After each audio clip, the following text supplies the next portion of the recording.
सभी आ रहे थे। सुबह जिस तरह से अब टाइम हो गया ना 4 बजे का ऐसा टाइम होगा, और जो ढोलक बजाने वाला था, तबला बजाने वाला था, तो उसने लटका आ गया। तो उस नर्तकी ने सोचा अगर मैं इस तरह सीधा कहूंगी तो शायद राजा को बुरा लगे, तो वो कहने लगी, उसने एक दोहा कहा, घड़ी बीती थोड़ी रही, घड़ी बीती थोड़ी रही, और ये भी पल पल चली जाए, और 2 घड़ी के कारण तने क्यों लिया कलंक लगाए, कि सारी तो रात बीत गई, ये थोड़ी सी रहेगी, भाई क्यों तू ऐसा काम कराएगा। तो यह बात सुनते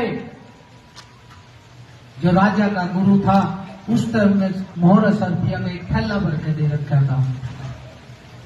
तो उसका गुरु, तो उसने कह रखा था कि जो भी बात आपने बढ़िया लगे सुन के बोले दोबारा फिर बोल। उसके गुरु, जो राजा के गुरु थे, वो थैली थी सारी उसने दे दी। थोड़ी देर में जो उसका राजा का बेटा था उसके भी समझ में आ गई, वो भी, उसने भी अपनी एक सोने की अंगूठी काट के दे दी कि ले भाई, मेरे को बड़ी शिक्षा मिली। फिर जो उसकी लड़की थी उन्हें भी 9 लाख हार उतार कर उसको दे दिया। राजा हाथ जोड़कर खड़ा गया कि नर्तकी तने तुम हम सारे लूट लिए, ईसा ने क्या कह दिया।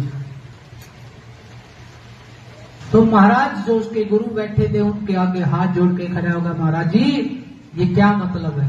बोला भाई इसका मतलब यही है, जब इसने ये कहा ना कि घड़ी बीती थोड़ी रही और ये भी चली जाएगी, और 2 घड़ी के कारण तने क्यों लिया कलंक लगाए। अब मेरा अंत समय नजदीक है, मैं यहाँ पे नर्तक यानी कि गाना बजाना देख रहा हूँ, मैं तो उस मालिक की याद में लगना चाहिए था, और मैं क्या में लग गया, मैं तो हाड़े नाच गाने में बढ़ गया, थोड़ी सी तो बुजुर्ग हो रहे थे। तो भाई ये अपना धन दौलत ले, मैंने तो अपना महाराज के नाम में लगा दे चला गया। तो फिर बड़ा जो लड़का था बोला पिताजी मैंने बहुत दिन हो गए थे बाट देखते देखते ने, आज मैंने आदमी तैयार कर रखे थे, तो मैंने गद्दी पे नहीं बिठाया था, आपने मैं गद्दी पे नहीं बिठाया, तो आज आपको मारने की तैयारी थी। घड़ी भी मर जाओगा लेकिन बैठना तो मन नहीं है। इसने मेरे को ये समझ दी, इस मारे मैंने इसको अंगूठी दे दी।